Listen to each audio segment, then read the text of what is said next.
make me wanna rock and roll. Baby, don't tell me no.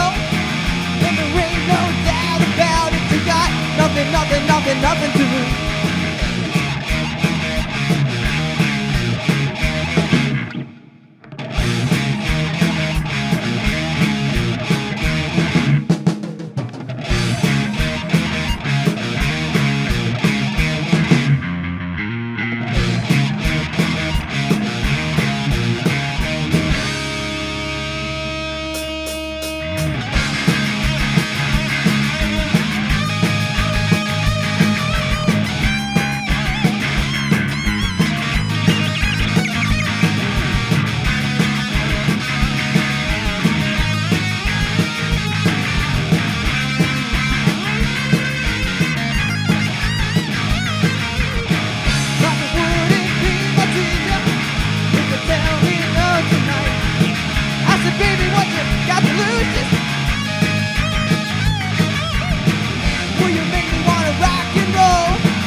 Nothing, nothing, nothing to lose.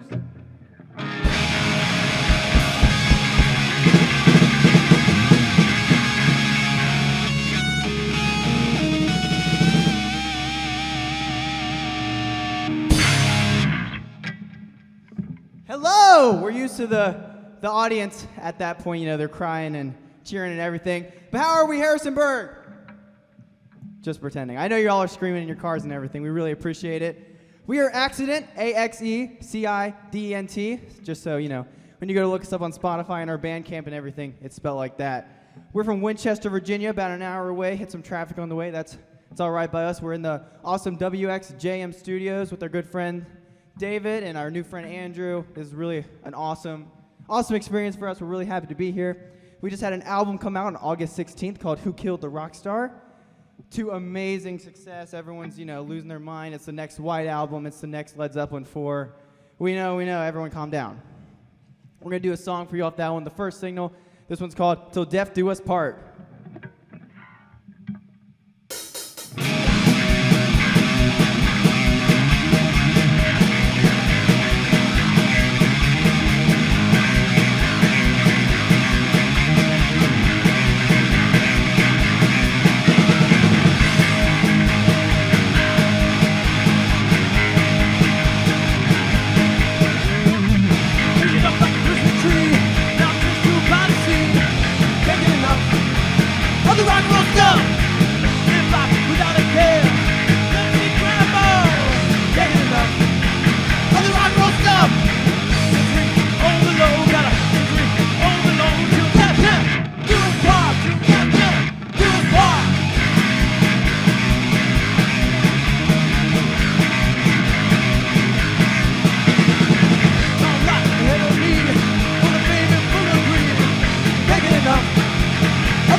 With me today, we have Accident and Bryson Link, lead guitar and vocals. Chris Lee, I'm bassist and vocals.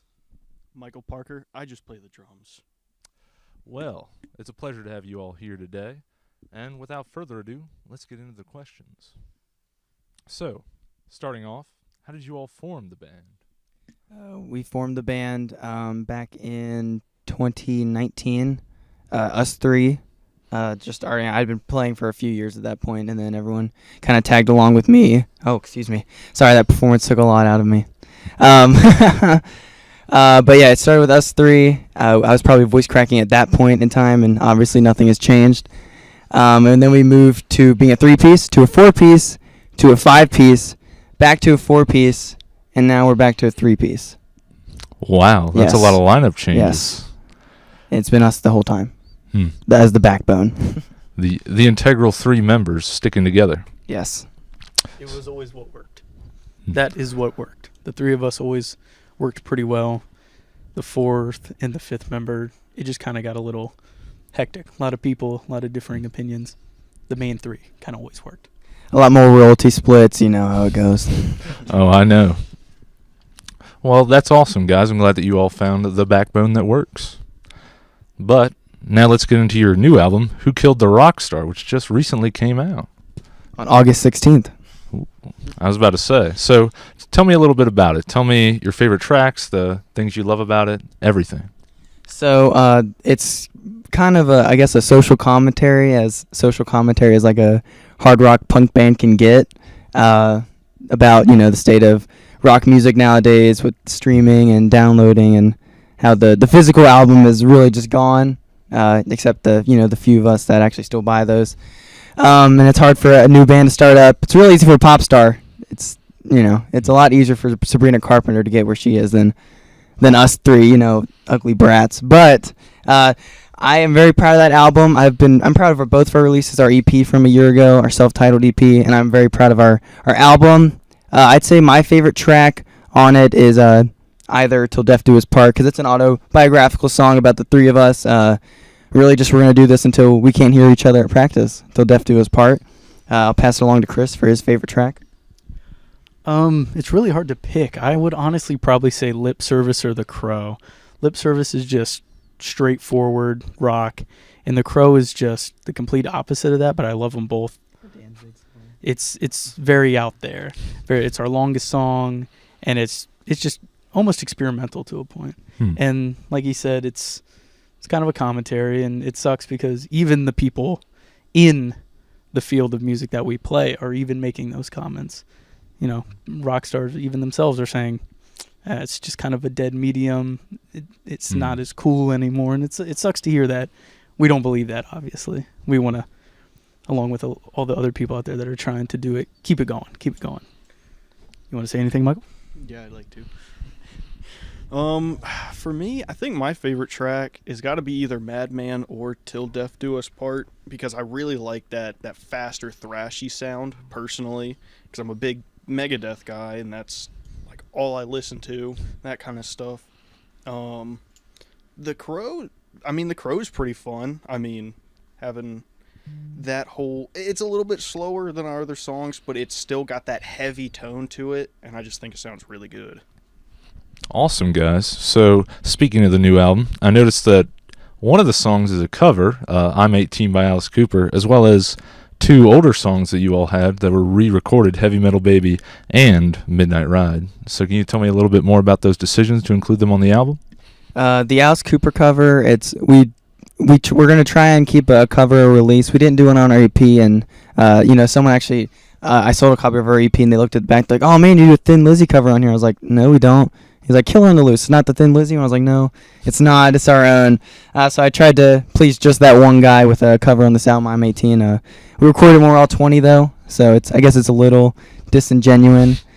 And then the 2 songs that were previously released, they were the versions on Spotify that we've since removed. They were really just demos, just kind of, thrown together bits and pieces, poor takes and everything. But we tried to put a much better, especially songs like Midnight Ride, where that needed an arena rock kind of mixing to it. I think we succeeded very well in that regard. That's awesome. I think the tracks really sing a lot better now. I think the production value way up, and I can tell the album is going to be a success. I mean, y'all are on the cover of the Accidents now instead of the Rolling Stones, right? But let's get into the next question. So tell me a little bit about opening up for Dangerous Toys at the Whiskey A Go-Go, because for listeners who do not know, that is a legendary venue for tons of rock acts. It was incredible. 80-hour round trip we drove. We did not fly because we didn't have our private jets at that point. It was like, Amazon, we were trying to get the delivery, and it was like delayed by a little bit, and you know how it goes, and it never shows up on time. But jokes aside, that was an amazing experience. I will say I've never really got emotional with this band, but when I did see our name on the marquee, I did shed. I had to go in the car by myself and shed a few tears to myself just because it was very surreal. We were the first band on the bill. We were the first name on the board, but we were kind of all okay with that. And when we started the set, there's maybe 100 people. By the time the show ended, there was probably like 500 people in there. So we could have done that. We should have done the last slot, but you live, you learn. That's what Atlanta says. But I'll pass this along to the other guys to let them say their thoughts. Yeah, I mean, crazy. Like he said, very long trip, no flying, driving. We made the most of it we could, and when we got out there, it did. It felt insane to see our name up there, and be like, this is legendary, the spot, and we're going to be on that stage. And the crowd was full of people that, I mean, obviously for the most part, have no idea who we were. They'd never heard of us. They didn't know our faces, nothing. And they were all having a really good time. That was cool to see. We were complete strangers, and they were having a great time. People coming up to us after and being like, oh, that was great. I'm going to have to look you guys up. We're going to have to continue listening. You guys have to come back out sometime. It's going to be a lot easier now. Like you said, we have our jets to get out there, but we haven't made the time. But we would love to do it over and over again. Any thoughts, Michael?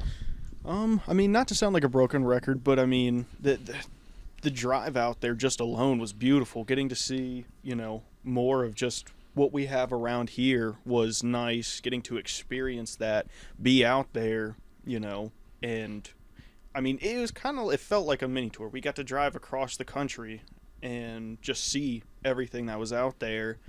And the Dangerous Toys guys were awesome. They were super nice, super cool guys. And of course, like Chris said, everybody in the crowd just happened to love us. They had no idea who we are, but they were like, this is great. This is like a good rock sound that we haven't had, since the 80s, the 70s, stuff like that. And a little funny bit that happened before we played is I pulled a funny and I dropped a knife into my foot the day before we played on my foot that I use for my kick pedal. And Little accident, fun fact there. no accident. But I had dropped a knife into my foot, and incredibly painful, but I could not miss out on playing at the Whiskey, and I just sucked it up, shoved a bunch of gauze in there, and said, let's go. Wow.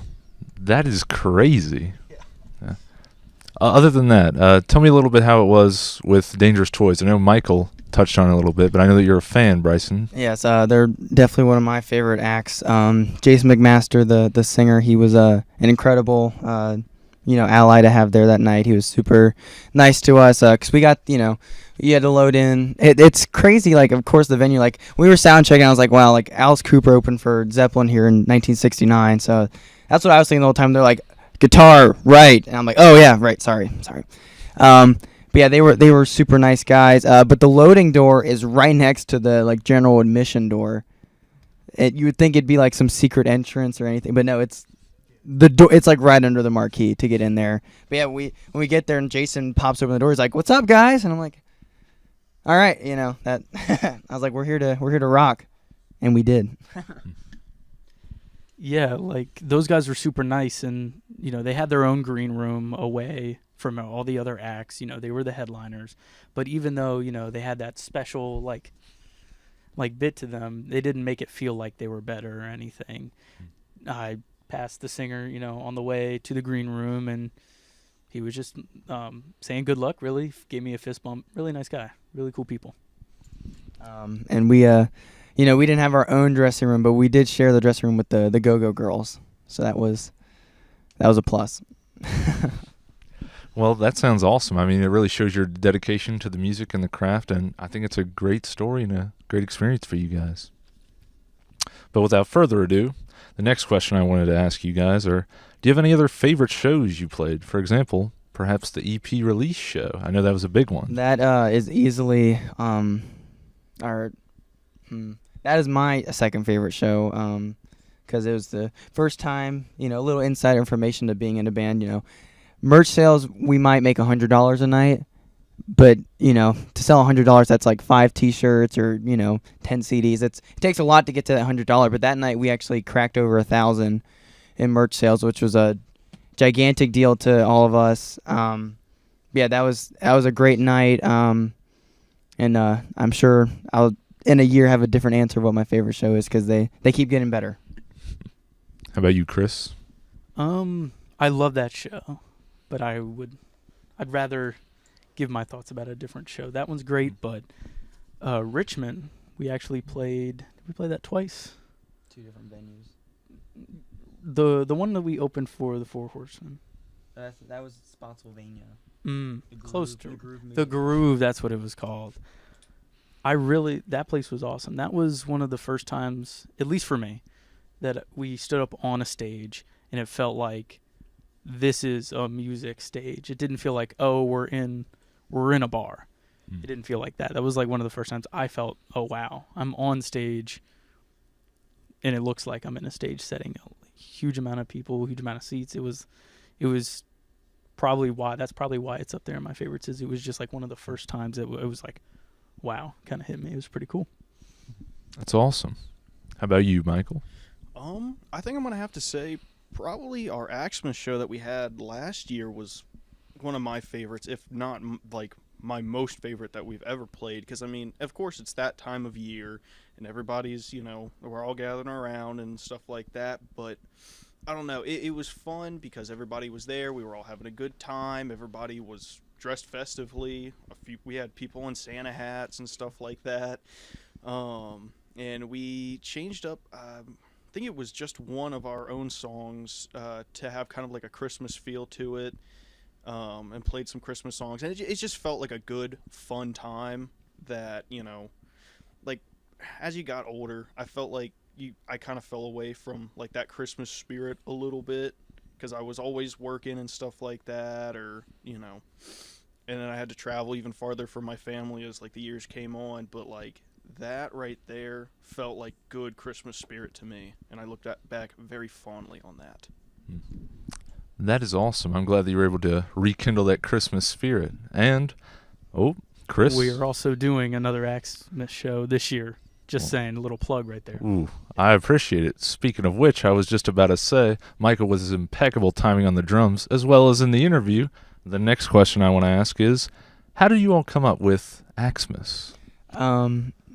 As most things in this band are, me. It was This guy. Yeah, I mean, it was really just stemmed from the Xmas, but then I later found out when we had the poster and everything made that there's an Ice Nine Kills song named Merry Axmas, and I was just like, oh, kind of soured it for me just a tad, but then we played the show and it was great, so it made it that much better. But yeah, December 13th, Friday, December 13th at Granny's in Winchester. We're going to be doing that. They're announcing the show soon. I can't tell you what bands are on the bill yet because it's insider information. Well, we'll be keeping an ear close. But another thing about Axmas I noticed is the Christmas cards you sent out to fans, and I think that's a really cool idea, so I want to learn a little bit more about that. Yeah, I mean, a lot of bands, especially bands we'll play with, they won't even have a merch table set up, and that's a extremely important thing to me, as, I love merchandise. I'm a, Kiss fan, so you kind of have to be in that regard. But yeah, we never go to a show without merch, and we love taking care of our fans. Like when we came here, we brought some T-shirts and a poster and things like that. We like giving back because, I make the jokes about the private jets, but we're working full-time jobs and we're doing these shows on the weekends. Leaving work early sometimes, and for people to actually come out and enjoy us and sing our songs with us, and it's an honor. So we try to do as much for them as we can. So the Christmas cards is a great way to to send that thank you back. Well, that's great that you really appreciate your fans. That means a lot to the fandom, I'm sure. The Axeholics. Indeed. Finally, my final question is going to be, how did you all come up with the mascot, Cooper? Once again, to go back to our last question, me. I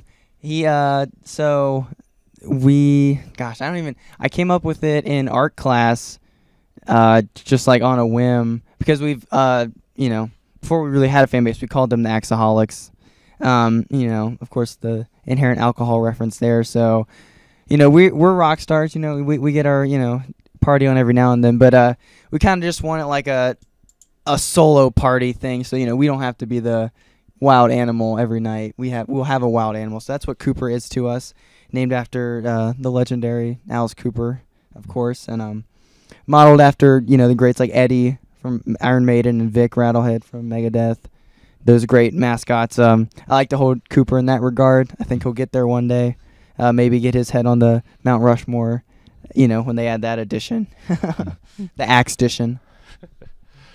Well, forgive me if I'm wrong, but I think the name came from a fan vote, was it not?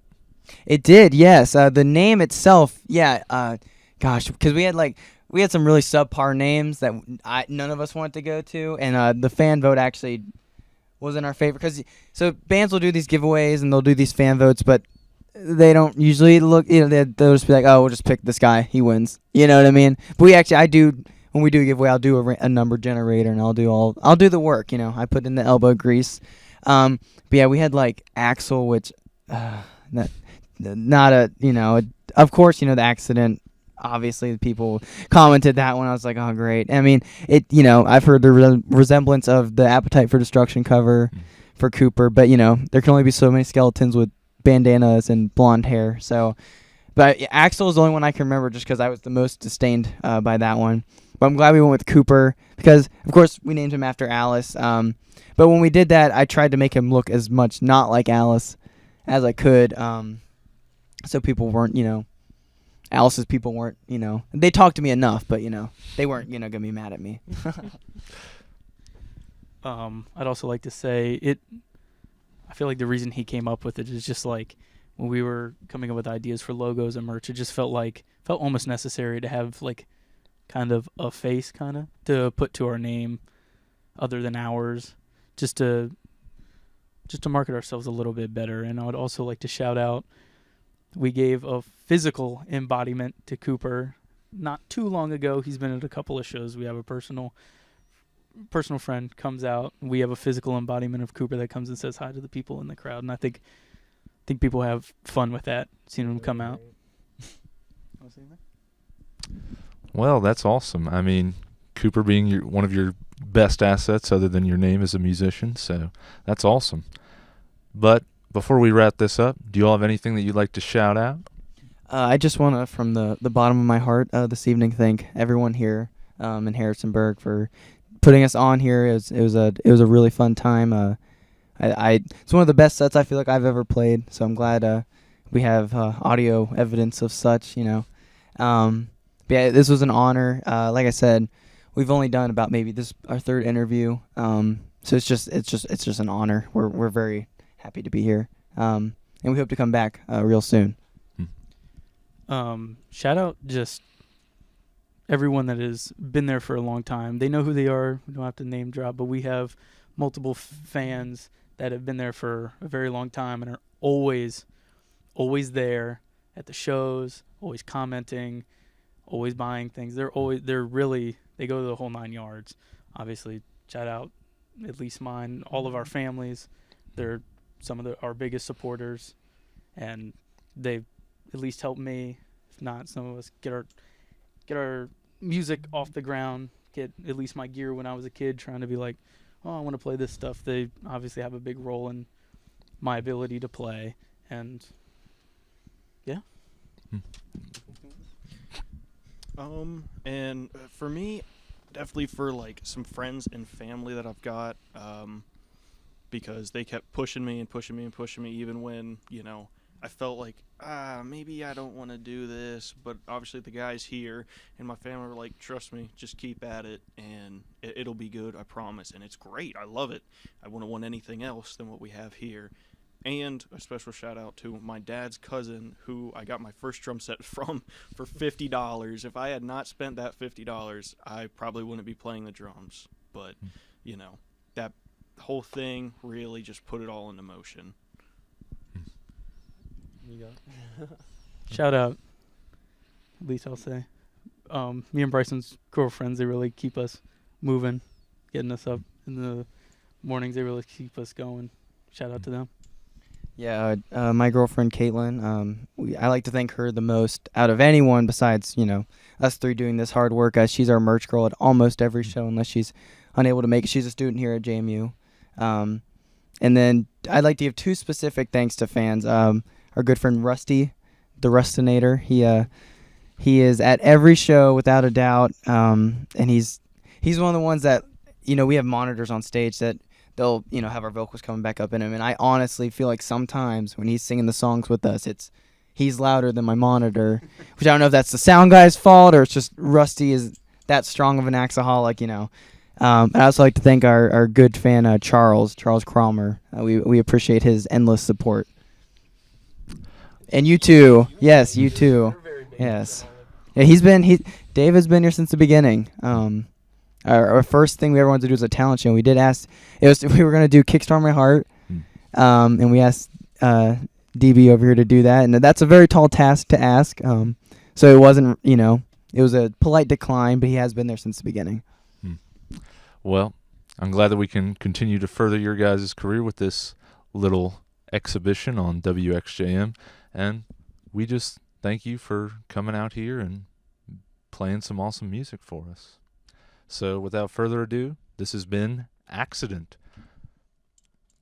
Thank you. Thank you for listening to WXJM 88.7 Harrisonburg on your FM dial.